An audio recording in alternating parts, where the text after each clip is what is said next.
Petitions unto Caesar such as, I want a pony. I want a pony. I want a puppy. I want a puppy. This man says this thing on my neck is getting bigger. This thing on my neck is getting bigger. Caesar's not a dermatologist. Seek real help. And then something unexpected happens. Something that has not been witnessed in the 500-year history of the Republic. First you hear it. A marching sound. As one by one, the penguins of Rome enter the scene. Marching through the Senate chambers of Pompey's Theatre. Where are they going? Getting pebbles for their girlfriends? Are they going to that great new seafood place on 3rd Avenue? No. As they disappear, as mysteriously as they arrived, Cassius says, wow. Wow. That happened. That happened. And everyone says, yeah. Yeah. It did. And then the soothsayer stands. The soothsayer stands tall and says, see? See? I told ya. I told ya. And everyone says, yeah. Yeah. You did. You did. And then all of the conspirators pull out their daggers, which is their thumb, turned downward in the Roman way, where they do not approve of Caesar. And they cry out as one, Sic Semper Tyrannis! Sic Semper Tyrannis! And then they say that second, only slightly less famous of Roman oaths, adopted now by actors everywhere. Not the face! And they begin to starve the great Caesar unto death. First, Cassius! No. It is over, really? Come on, it was your plan, saddle better. Armpit, really? Fine, whatever. Then Casca!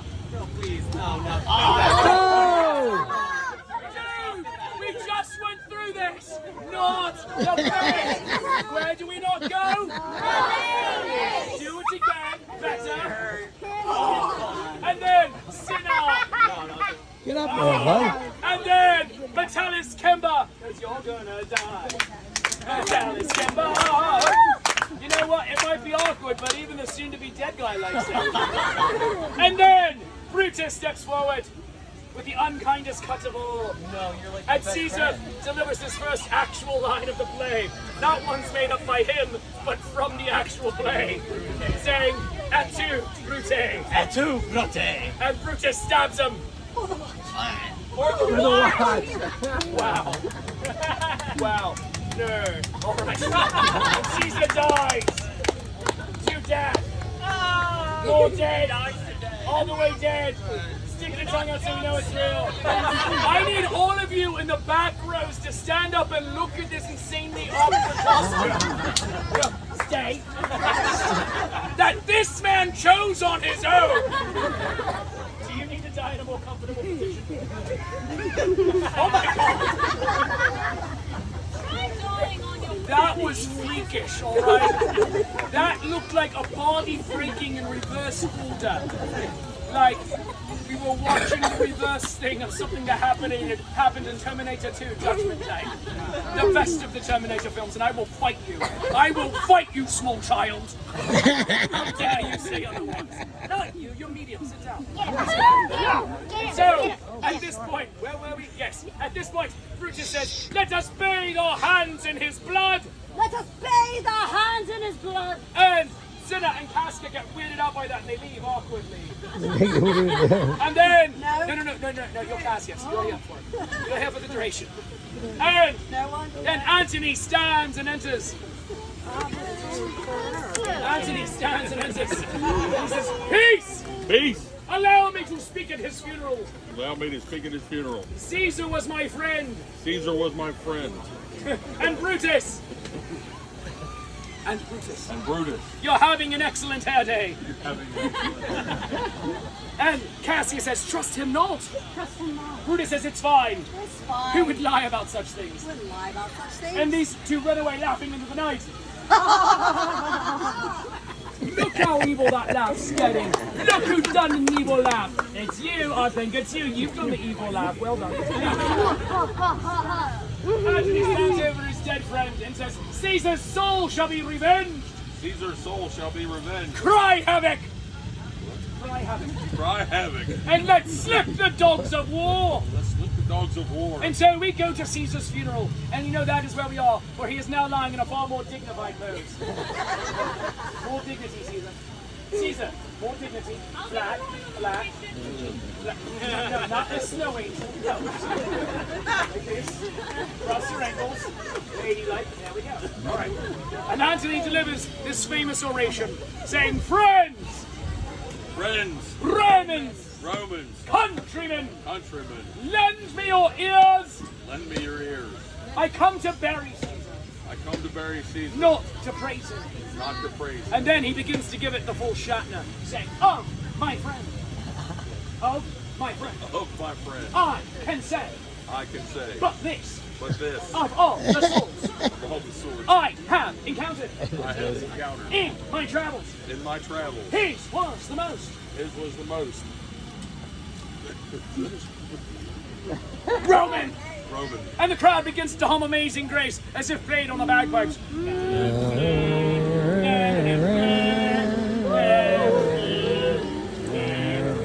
And then the crowd chants, "Antony! Antony!" Antony! And Antony! as Antony basks in the glow of the crowd, who should arrive but Caesar's great nephew, Octavius, helpfully played by this little girl right here.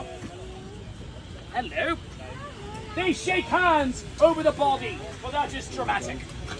And he says, "What shall it be?" What shall it be? And she says, "War!" He says, "War?" War? She says, "War!" He says, "Good gods! Good. What is it good for?" She says, "Absolute power!" And the Romans go to war, war, and then the great Caesar goes away to get cremated to thunderous applause.